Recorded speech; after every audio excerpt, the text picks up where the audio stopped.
오늘 이 아침에 우리에게 주시는 말씀은 에베소서 5장 15절에서 21절 말씀까지입니다.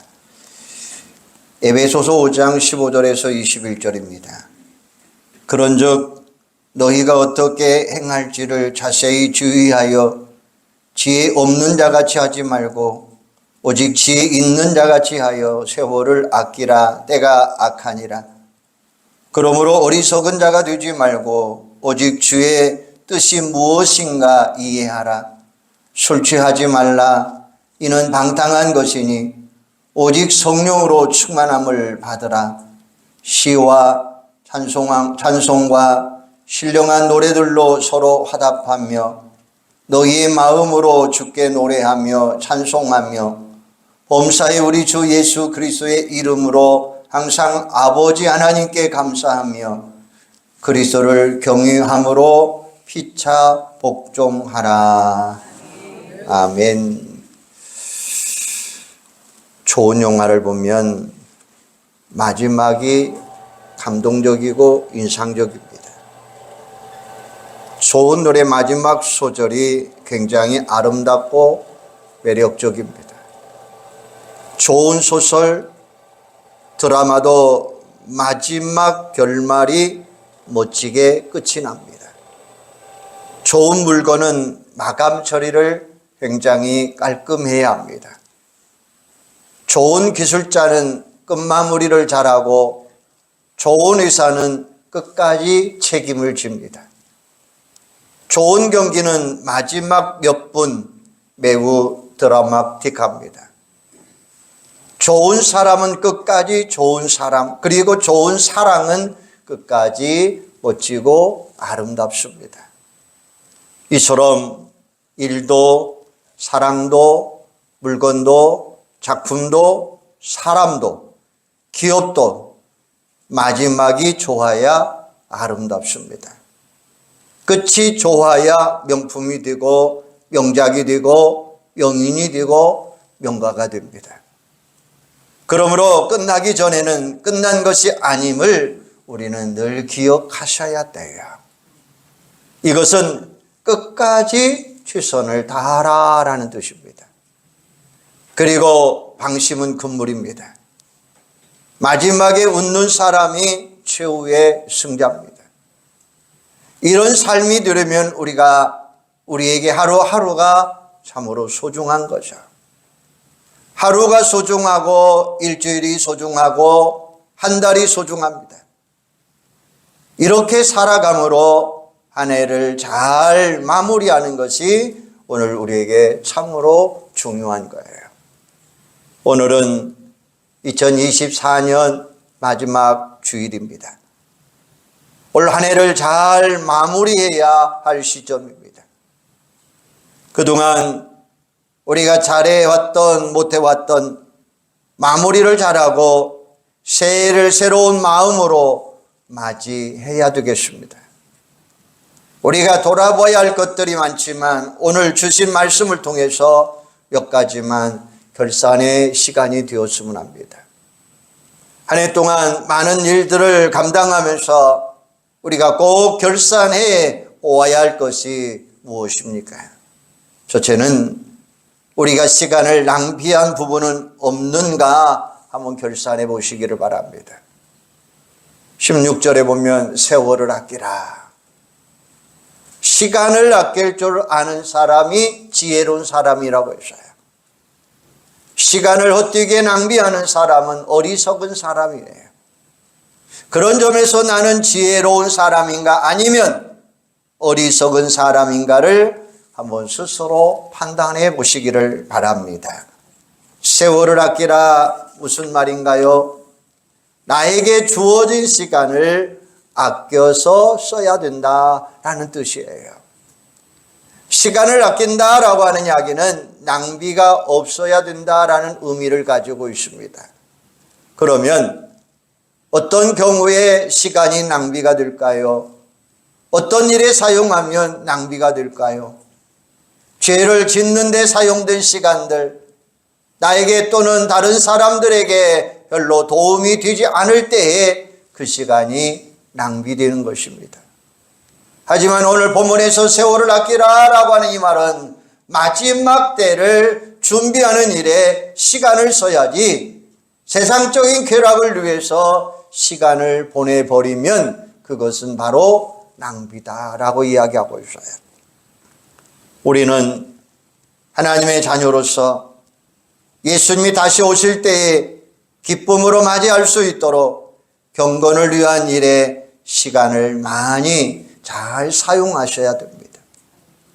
우리가 정말 결산을 잘 해야 되는 것이 바로 시간입니다. 혹시라도 시간을 어떤 일에 낭비했다면 우리는 빨리 회개해야 돼요. 하나님이 우리에게 주신 하루 24시간, 일주일, 한 달, 그리고 1년 365일 얼마나 잘 사용했는가. 거기에 대해서 나는 정말로 한 점 부끄러움도 없는가, 혹시 낭비된 시간은 없는가를 한번 결산해 보시기 바랍니다. 만약에 그런 낭비된 시간이 있었다면 빨리 회개하시고 새해 시간에 더 아름다운 계획을 세워서 시간 낭비하지 아니하고 지혜롭게 사용하는 여러분들이 되기를 소망합니다.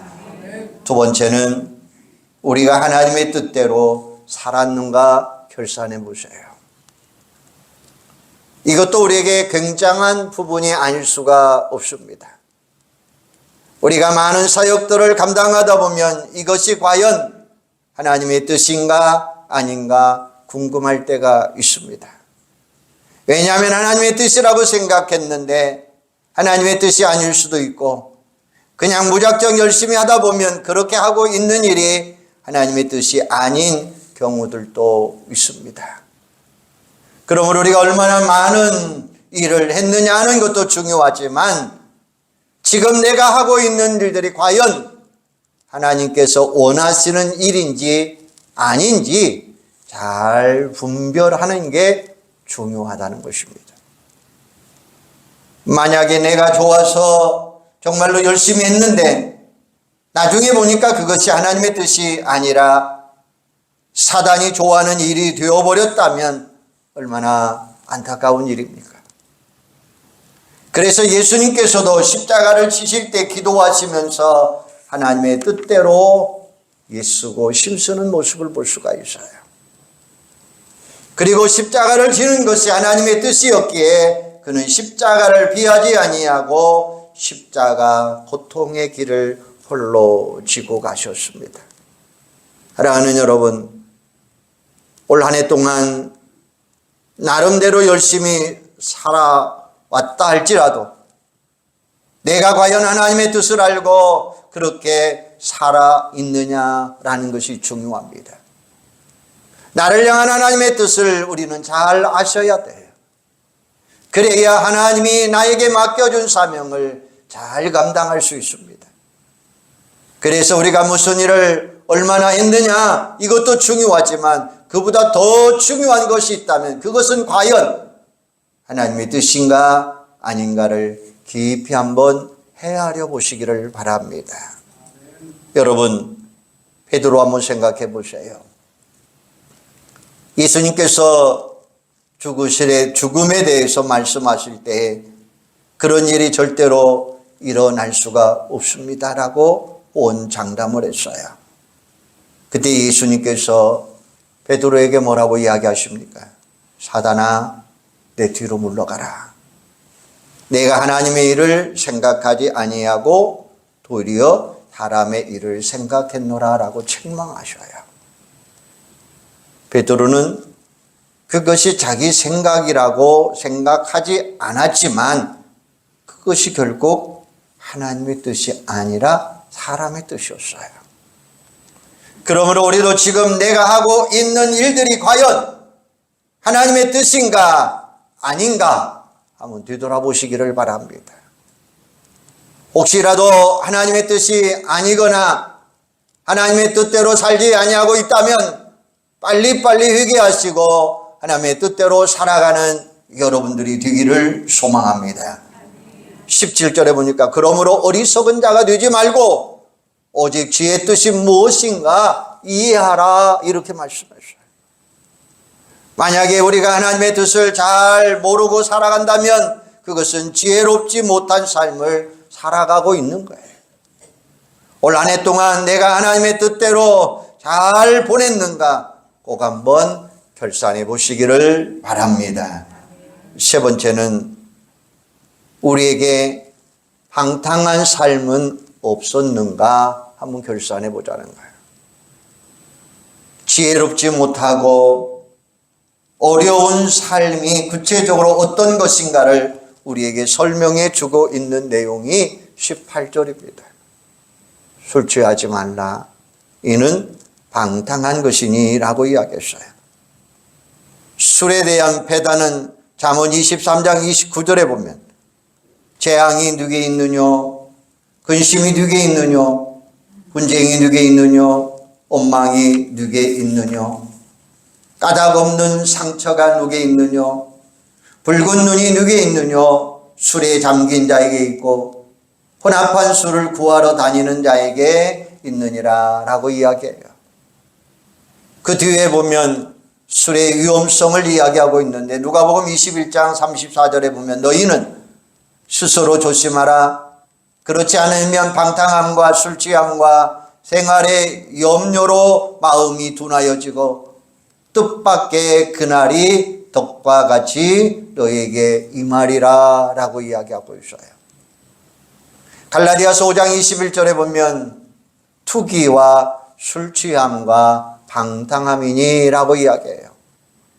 여기에서 보면 술 취함과 방탕함이 항상 같이 언급되어 가고 있습니다. 방탕함의 원인이 술 취함에 있다는 사실을 우리에게 가르쳐 주고 있죠. 술 취함이 아니어도 쾌락이나 도박이나 게임 보내는 시간은 없었는가 다시 한번 되돌아보자는 거예요. 그래서 누가복음 15장에 보면 둘째 아들의 비유가 나오는데 둘째 아들이 자기 몫을 챙겨가지고 먼 타국에 나가서 살았던 삶에 대해서도 허랑방탕하다라고 표현하고 있어요. 우리가 허랑방탕한 삶은 아닐지라도 혹시 많든 적든 내 삶 가운데 방탕함의 요소가 조금이라도 있었다고 한다면 우리는 하나님 앞에 바로 회개해야 됩니다. 그리고 마음을 새롭게 하고 새해를 시작할 때 하나님이 기뻐하는 삶을 살아갈 줄로 믿습니다. 네 번째는 우리가 성령 충만한 삶을 살았는가 결산해 보세요. 오직 성령으로 충만함을 받아라. 우리의 삶이 과연 성령으로 충만한 삶이었는가 아니었는가 한번 살펴보세요. 우리가 성령으로 충만해지지 않으면 내 힘으로 감당할 수 있는 일들이 별로 없습니다. 우리는 내가 맡은 직분 사역을 제대로 감당했는가 그렇게 하지 못했는가 반드시 결산해 보셔야 돼요.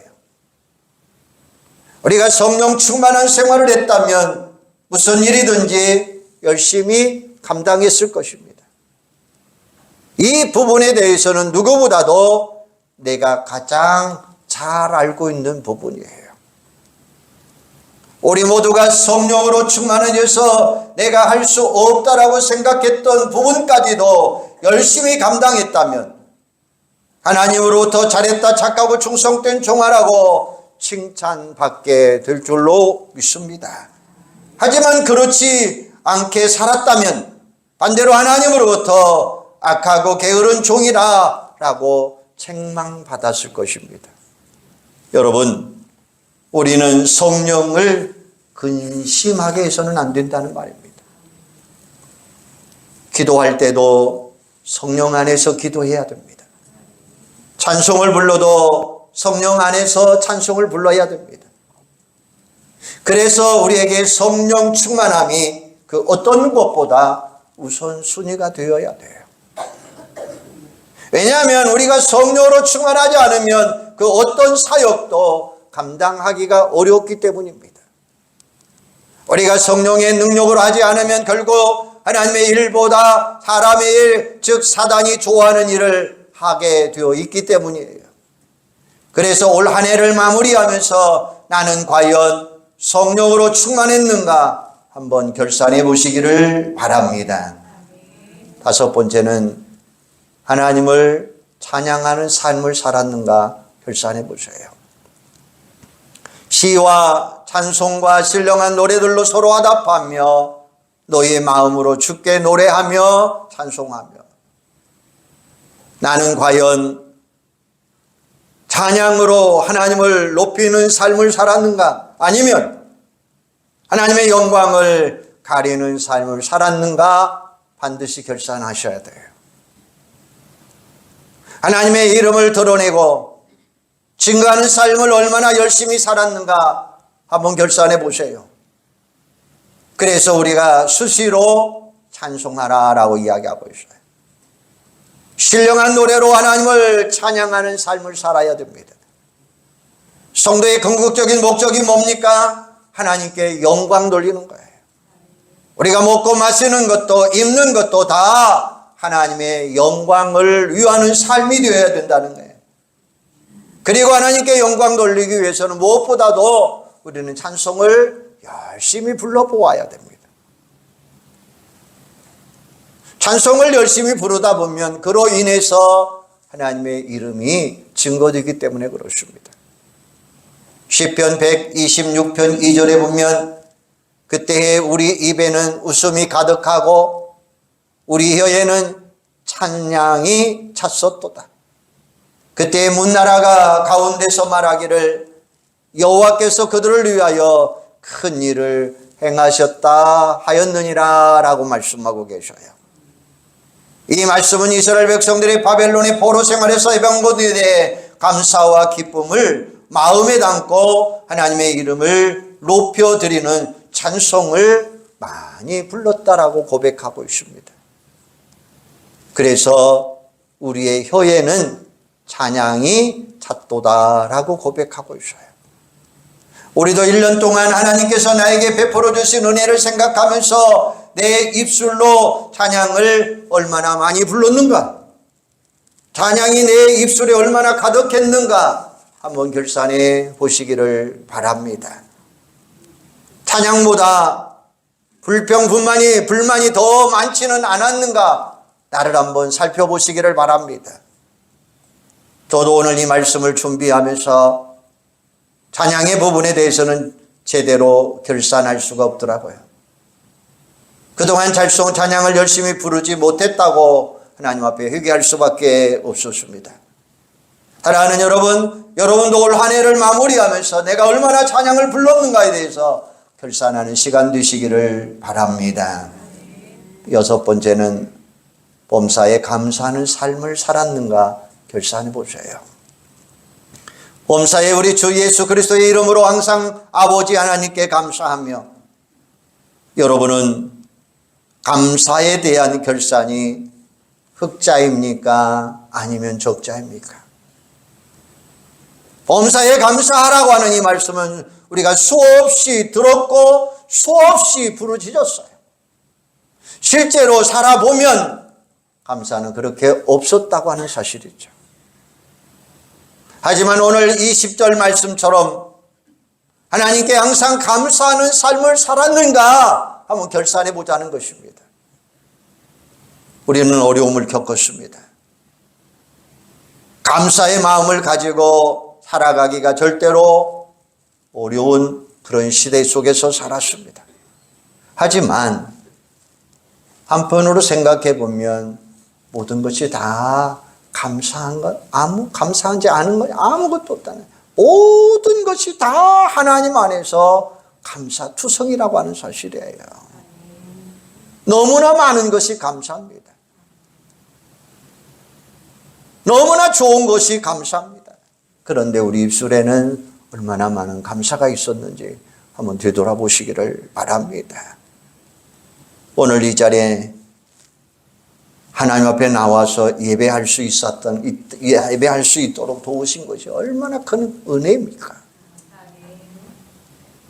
오늘 이 자리를 우리가 나와서 채울 수 있다고 하는 것이 얼마나 큰 은혜이고 감사인지 모릅니다. 에베소 5장 4절에 보면 누추함과 어리석은 말이나 희롱의 말이 마땅치 아니하오니 오히려 감사하는 말을 하라, 이렇게 말씀하고 계셔요. 감사는 하나님이 우리에게 주신 명령입니다. 그러므로 우리는 지난 1년 동안 얼마나 감사하면서 살았는가 다시 한번 결산해 보시기를 바랍니다.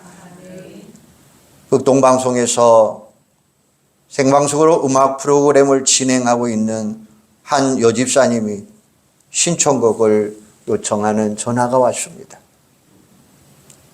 어떤 곡을 들려드릴까요? 라고 묻자 그 집사님이 나는 행복합니다 라고 하는 찬양을 들려주십시오 라고 이야기합니다.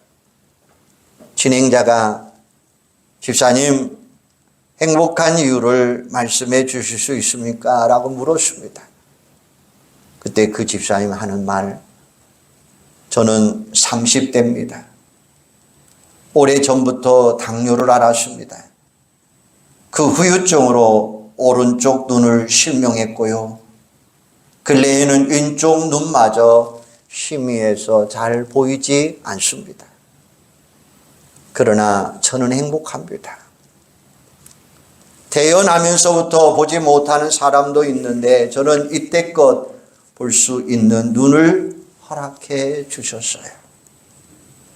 아직도 말할 수 있고, 아직도 들을 수 있고, 아직도 만질 수 있고, 아직도 걸을 수 있도록 해 주셔서 너무 감사합니다 라고 이야기하는 거였습니다. 이게 바로 예수를 제대로 만난 사람들의 고백이고 감사이고 찬송 아닙니까? 올해도 내가 범사에 감사했는가 한번 꼭 결산해 보시기 바랍니다. 7번째는 우리가 주 안에서 서로 복종하는 삶을 살았느냐라는 거예요.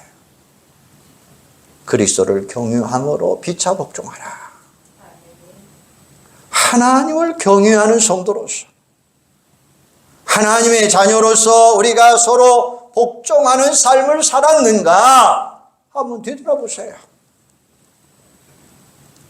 그러면서 오늘 말씀을 다 읽지는 않았지만 바로 뒤에 이어 나오는 말씀이 무슨 말씀입니까? 부부간의 사랑과 서로의 복종에 대해서 강조하고 있는 말씀이에요. 교회 안에서는 교회가 지체가 되어야 되고 서로 섬기는 일에 서로 복종해야 된다고 하는 사실입니다. 그러면서 부부관계, 자녀의 관계, 성도의 관계 이야기하고 있죠. 오늘 우리 몸의 지체 한번 생각해 보세요. 손이 수고함으로 우리가 필요한 것을 얻을 수 있습니다. 발이 수고함으로 우리가 원하는 곳에 갈 수 있습니다. 입이 수고함으로 우리가 힘을 내어 더 건강하게 살아갈 수 있습니다. 눈이 수고함으로 우리가 넘어지지 아니하고 모든 일을 다 할 수 있습니다. 이처럼 우리의 몸의 지체들이 서로에게 도움이 되어주기 때문에 서로 복종하는 삶을 살아가고 있는 거예요. 교회도 마찬가지입니다. 서로 복종하는 삶을 살아가는 거예요. 서로 복종하는 삶의 지름길은 내가 맡은 일을 묵묵히 감당하는 거예요. 각자가 맡은 역할을 잘 감당할 때 서로에게 도움이 됩니다. 그것이 우리에게 가장 큰 복종입니다. 왜냐하면 그것이 먼저 하나님께 복종이고 그 다음에는 성도가 성도들에게 서로 복종하는 것이 되기 때문에 그래요. 올 한 해도 내가 주 안에서 복종하는 삶을 살았는가? 우리 가정이 서로 복종하는 삶을 살았는가? 우리 교회가 서로 복종하는 삶을 살았는가? 다시 한번 결산하는 시간 되시기를 바랍니다. 8번째 마지막입니다. 우리가 사랑을 실천하는 삶을 살았느냐라는 거예요. 에베소 5장 2절에 보면 그리스도께서 너희를 사랑한 것 같이 너희도 사랑 가운데 행하라. 그는 우리를 위하여 자신을 버리사 향기로운 제물과 희생제물로 하나님께 드리셨도다 라고 이렇게 이야기해요. 예수님께 사랑받아 구원받는 자로서 우리도 예수님처럼 사랑하라고, 그것도 헌신적인 사랑을 실천하라라고 말씀하고 계셔요. 올 한 해도 이런 사랑을 얼마나 실천했는가 한번 결산해 보시면서 골로새서 3장 14절에 보면 이 모든 것 위에 사랑을 더하라, 이는 온전하게 매는 띠니라. 요한일서 4장 7절에 보니까 사랑하는 자들아 우리가 서로 사랑하자. 사랑은 하나님께 속한 것이니 사랑하는 자마다 하나님께로부터 나서 하나님을 알고 사랑하지 아니하는 자는 하나님을 알지 못하나니 이는 하나님은 사랑이심이라 라고 말씀하고 계셔요. 우리 최종 결산은 얼마나 사랑을 실천했느냐에 대한 답을 확실하게 낼 수 있어야 됩니다. 왜냐하면 우리가 서로 사랑하지 아니하면 하나님을 모르는 것과 똑같다고 하는 사실이에요. 우리가 하나님을 믿는다면 서로를 사랑하는 것이 너무나 당연한 이야기입니다. 우리 마음에서 형제에 대한 미움이 사라져야 돼요. 그렇게 하지 아니하면 모든 것은 다 헛된 겁니다. 우리 마음에 혹시라도 마음의 자리를 잡고 있다면 그 마음 빨리 우리는 벌어야 됩니다. 미움은 하나님의 마음이 아니에요. 가족이나 남편이나 아내나 자녀나 친구나 이웃이나 성도들 간에 아니면 비록 낯선 사람이라 할지라도 사랑하지 못한 부분이 있었다면 우리는 회개하고 새로운 마음으로 새로운 해를 맞이해야 돼요. 사랑하는 여러분, 하나님 앞에 하나하나 결산해 보시고 결코 후회함이 없는 2024년이 되시고 하나님 앞에서 참으로 열심히 살았다라고 자부할 수 있도록 2025년을 지혜롭게 잘 준비하는 사랑하는 여러분들이 되기를 주님의 이름으로 축원합니다. 기도하겠습니다. 하나님, 오늘도 우리들에게 말씀하셨어요. 우리가 결산해야 될 것이 무엇인가? 오늘 말씀을 통해서 우리에게 8가지를 말씀해 주셨습니다. 아버지 하나님, 이 8가지를 한번 되새겨보게 하여 주시옵소서. 2024년을 보내면서 내가 결산해야 될 것이 무엇인가를 다시 한번 생각나게 하여 주시옵소서. 그래서 회개할 것 회개하게 하시고 새로운 것은 다시 한번 새롭게 맞이해서 아름다움으로 결론을 내는 저희들이 되게 하여 주시옵소서. 그래서 우리는 최종적인 결론, 하나님 사랑 안에 거하는 온전한 자들이 되도록 성령님 주관하여 주시옵소서. 그래서 하나님 앞에 결산할 때에 잘했다라고 칭찬받게 하여 주시고 하나님 앞에 바로 서서 새로운 2025년을 지혜롭게 준비하는 지혜로운 자들이 되도록 성령님 주관하여 주시옵소서. 예수님의 이름으로 기도하옵나이다. 아멘.